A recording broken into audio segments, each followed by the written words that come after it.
Boa noite a todos. A gente está fazendo aqui mais um estudo do livro Agenda Cristã. E antes a gente vai fazer uma leitura do livro Migalha, que se chama Corações. Aprendamos a compreender para sermos compreendidos. Se encontrares alguém na estrada que te apareça com capa de inimigo ou com máscara de ofensor, silencia e não condenes. Convençamo-nos de que não existem corações de mármore, e sim corações retalhados de dor.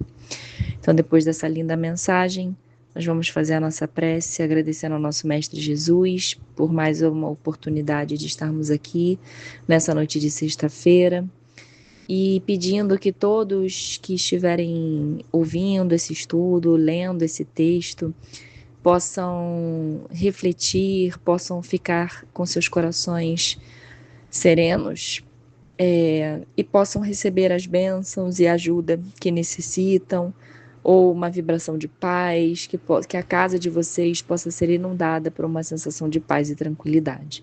Que assim seja, graças a Deus. Bom, o tema de hoje é lucrará fazendo assim, é o capítulo 15, tá?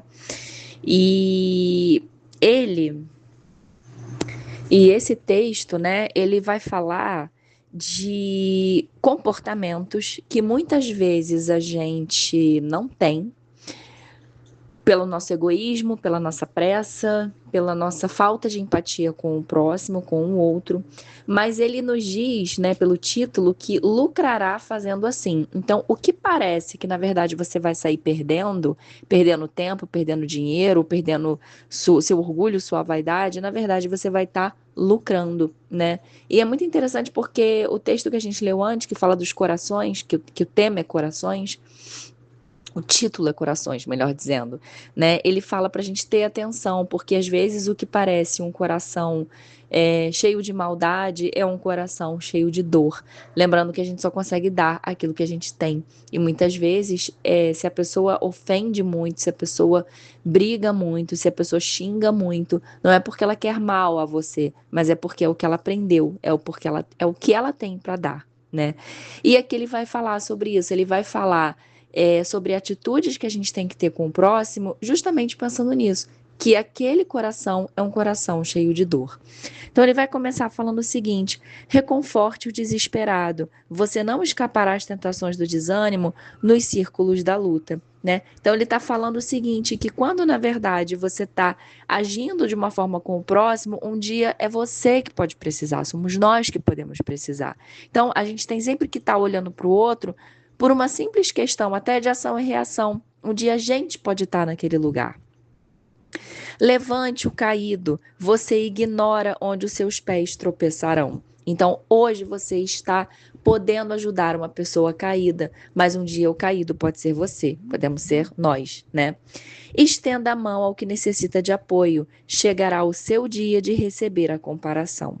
Ampare o doente, sua alma não está usando um corpo invulnerável. Esforce-se por entender o companheiro menos esclarecido. Nem sempre você dispõe de recursos para compreender como é indispensável. Então, olha esse aqui, né, como ele está falando, porque normalmente quando a gente não tem paciência com o próximo, né, assim, ah, meu Deus, não aguento, essa pessoa é lenta para aprender, já falei 3 vezes, a pessoa não entende. Quando o nosso comportamento é esse, automaticamente a gente está se colocando num lugar de que nós somos os incríveis, né? A gente entende tudo muito rápido, a gente é rápido na execução, a gente faz tudo muito bem e daí vem a nossa impaciência, porque eu tô me colocando num lugar de melhor, de sabichão, enquanto a pessoa está ali apenas sendo um aprendiz. E aí ele fala o seguinte: você que está aí nesse lugar se achando, nem sempre dispõe de recursos para compreender como você é indispensável. Então, olha aqui, ele nos convida a perceber o seguinte: eu estou me achando, quando na verdade tem pessoas que ainda sabem muito mais do que eu. E se eu sair, qualquer outra pessoa pode me substituir. Eu sou. E aí, uma outra coisa que ele fala que a gente não tem essa noção para compreender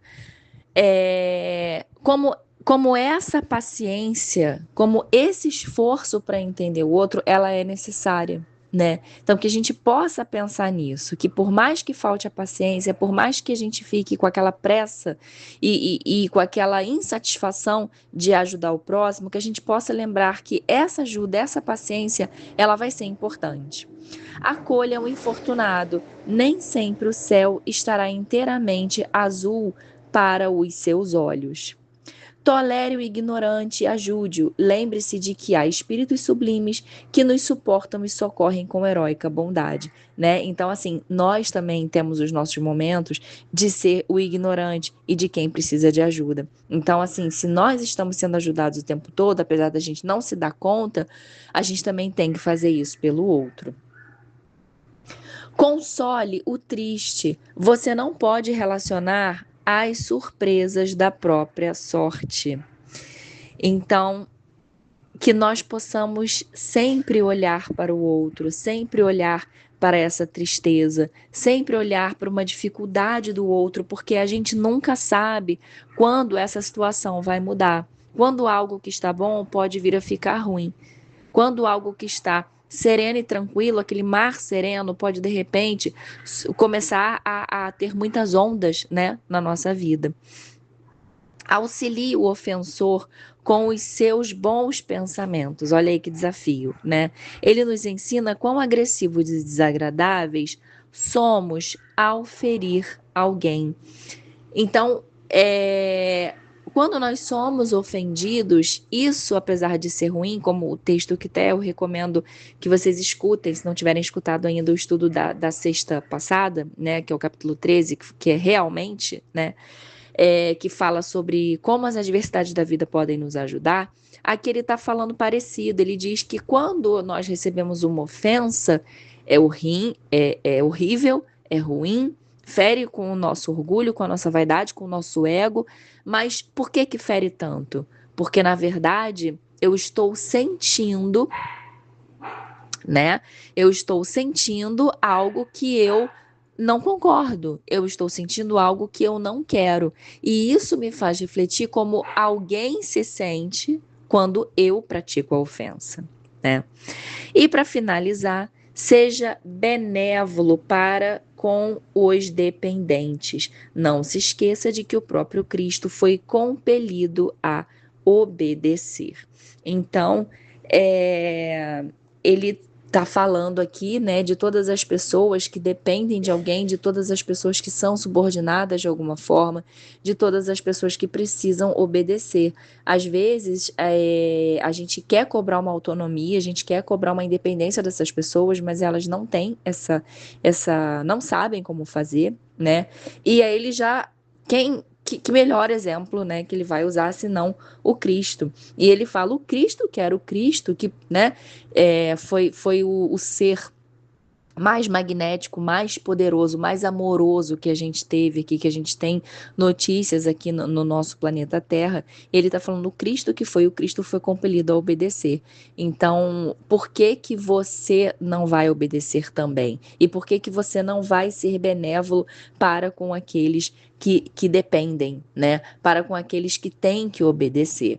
Então, esses textos do Agenda Cristã, né? Eles trazem realmente apontamentos que vão ajudar uma pessoa a ser um bom cristão, né? E eles estão sempre falando sobre o próximo, porque ser cristão é lidar bem com o próximo e saber que essa lida com o próximo, na verdade, nos ensina a ser uma pessoa melhor, porque nós somos o próximo de alguém, né? Se a gente se coloca numa redoma e se a gente se incrusta no nosso egoísmo, a gente só vai ver o nosso umbigo e os outros.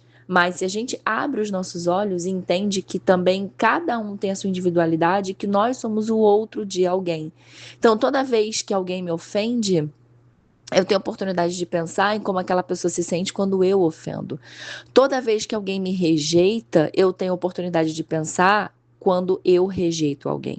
Toda vez que alguém me deixa de lado, né, que eu sinto que alguém preferiu outra pessoa além de mim, eu consigo sentir como é que a pessoa se sente quando eu escolho alguém que não seja ela, né?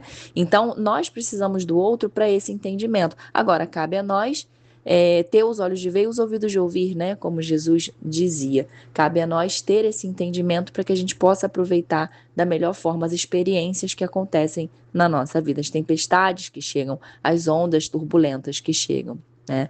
Então, depois desse estudo, a gente vai finalizar fazendo uma prece, agradecendo mais uma vez essa oportunidade, agradecendo a presença de todos que estiveram aqui, encarnados e desencarnados, ouvindo, lendo, compartilhando, trocando, né, através dos nossos pensamentos e pedindo uma semana de muita alegria, de muita paz, de muita reflexão, de muita caridade, que nós possamos sempre nos tornar a cada dia melhores cristãos. Que assim seja, graças a Deus.